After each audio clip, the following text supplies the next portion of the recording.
আজও কমেনি সালমানের জনপ্রিয়তা। ঢাকায় সিনেমার ক্ষণজন্ম নায়ক সালমান শাহ।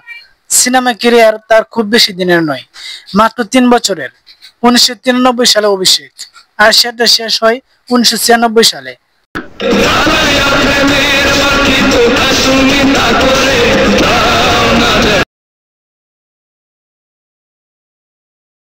ওই বছরের 6 সেপ্টেম্বর পৃথিবী থেকে বিদায় নেন তিনি।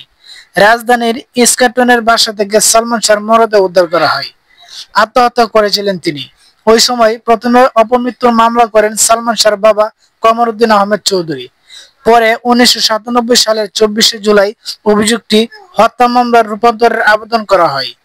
এ বিষয়ে তদন্ত করতে পুলিশের গোয়েন্দা শাখা সিআইডিকে নির্দেশ দেন আদালত। তদন্ত শেষে 1997 সালের 3 নভেম্বর আদালতে চূড়ান্ত প্রতিবেদন দেয় সিআইডি। প্রতিবেদনে এই ঘটনাকে আত্মহত্যা বলা হয়।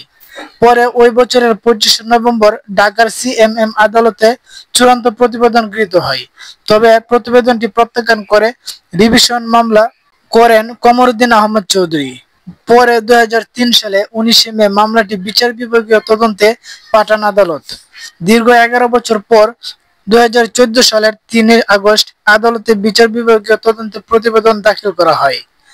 ওই প্রতিবেদনেও সালমান শাহর মৃত্যুকে অপমৃত্যু বলা হয়। কমরউদ্দিন আহমেদ চৌধুরীর মৃত্যুর পর ছেলে হত্যার মামলার বাদী হিসেবে অন্তর্ভুক্ত হন মা নীলা চৌধুরী। 2015 সালের 10 ফেব্রুয়ারি তিনি ঢাকা মহানগর হাকিম আদালতে বিচার বিভাগীয় তদন্ত প্রতিবেদনের বিরুদ্ধে নারাজির আবেদন করেন। সর্বশেষ মামলাটি পিবিআই তদন্ত করে।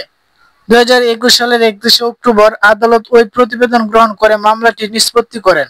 2022 সালের 12 জুন এই আদেশের বিরুদ্ধে ঢাকা মহানগর দায়রা জজ আদালতে রিভিশন মামলা দায়ের হয়। অভিনেতার মা কোনোভাবেই তার ছেলে আত্মহত্যা করেছে এটা মানতে রাজি না। তিনি যুগান্তরকে বলেন, সাবেক প্রধানমন্ত্রী শেখ হাসিনা বলেছিলেন সালমান শাহর হত্যার বিচার হবে, আমি এটার বিচার করব, কিন্তু তিনি করলেন কোথায়?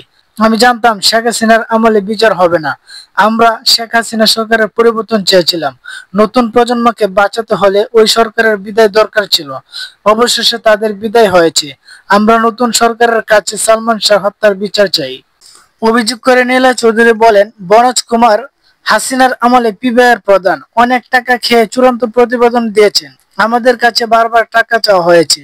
সালমান শাহর অডিও রেকর্ডের ক্যাসেট পিবিআই দিয়েছিলাম, কিন্তু তা ফেরত পাইনি। এ মামলার বিচার চাইতে গিয়ে অনেক হেস্তনেস্ত শিকার হয়েছি। এদিকে সালমানের মৃত্যুর জন্য তার ভক্তদের মধ্যে অনেকে তার স্ত্রী সামিরা এবং কেউ কেউ চিত্রনায়িকা শাবনূরকে দায়ী করেন। সালমানের মায়ের অভিযোগের তীরও প্রয়াত ছেলের স্ত্রীর দিকে। তবে এসব অভিযোগ বরাবরই অস্বীকার করেছেন শাবনূর ও সামিরা। সালমান শাহকে দাফন করা হয়েছে সিলেটের শাহজালাল রহমতুল্লাহ এর মাজারের কবরস্থানে। তার শৈশব ও কৈশোর কেটেছিল সিলেট শহরের দাঁড়িয়াপাড়ার নানান বাসায়। তাই মৃত্যুর পরও চিরনিদ্রায় ঘুমিয়ে আছেন প্রিয় শহরেই।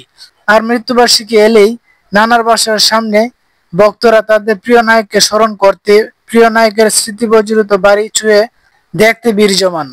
দূর দূরান্ত থেকে আসেন তারা, সালমানের কবর জিয়ারত করেন। তার শৈশব কৈশোরের স্মৃতির সঙ্গে ভক্তরাও যেন মিলেমিশে একাকার হয়ে থাকতে চান।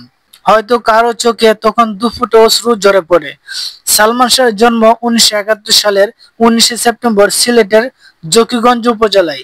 সালমানের দাদার বাড়ি সিলেট শহরের শেখঘাটে আর নানার বাড়ি দাঁড়িয়াপাড়ায়। নানার বাড়ির নাম এখন সালমান শাহ হাউস।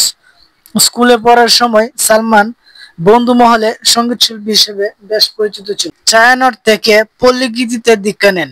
সিনেমায় আসার আগেই 1992 সালের 12 আগস্ট বিয়ে করেন তিনি।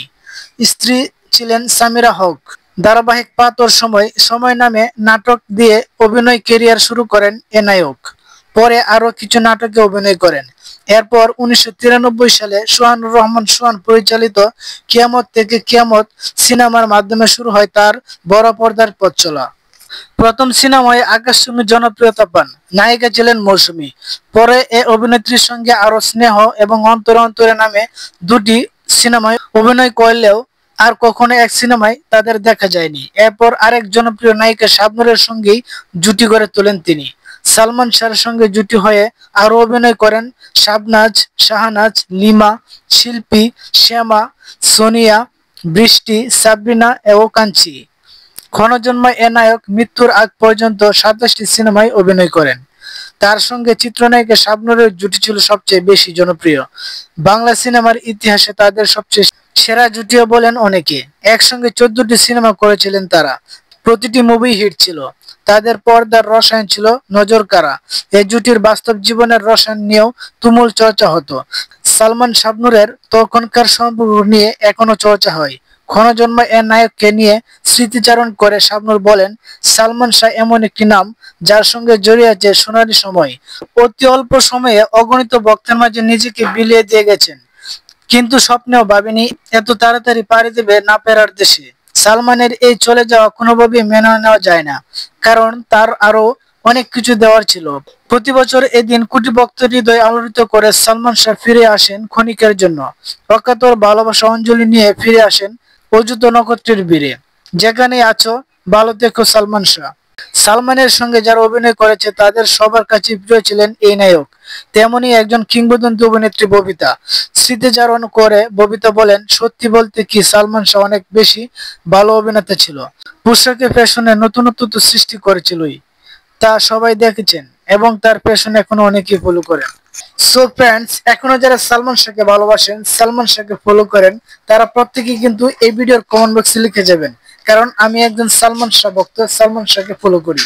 বন্ধুগণ, এই চ্যানেলটিতে সবসময় মুভি নিয়ে আপডেট নিয়ে সাপোর্ট করা হয়। আপনারা মুভি নিয়ে ভিডিও পেতে আমাদের এই চ্যানেলটিকে এখনই সাবস্ক্রাইব করে ফেলুন, কোনোভাবেই দেরি করবেন না। সো গাইস, সবাই ভালো থাকবেন, সুস্থ থাকবেন। আসসালামু আলাইকুম।